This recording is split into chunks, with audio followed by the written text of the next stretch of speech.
নমস্কার বন্ধুরা, আমার চ্যানেল মনিকা টিপসে আপনার স্বাগত জানাই। জয় ভারত। আজকে আমি আপনাকে এই কাঠবাদামের সম্বন্ধে বলবো। এই কাঠবাদামের আকার হচ্ছে চোখের মতো, দেখুন। যেন প্রকৃতি আমাদেরকে বলেই দিয়েছে যে এই কাঠবাদাম খেলে আমাদের চোখের দৃষ্টিশক্তি বাড়বে।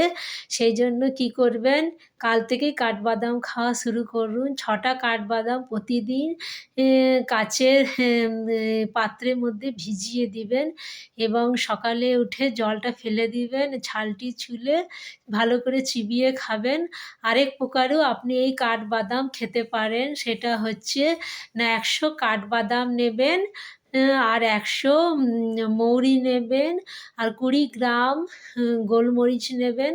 3টেকে একসঙ্গে বেটে নিলেন, তার সঙ্গে পতঞ্জলি চিনিটা 100 গ্রাম মেশাবেন এবং 4টে জিনিসকে একসঙ্গে মিশিয়ে একটি ডিবের মধ্যে ভরে রাখবেন এবং রাত্রেবেলা এটি খাওয়ার 1 ঘন্টা পর এই গুঁড়োটা খেয়ে নিবেন। এটা খেলেও আপনার দৃষ্টিশক্তি বাড়বে। দেখবেন আপনার অনেক চোখের যা সমস্যা আছে ওগুলোও দূর হয়ে যাবে।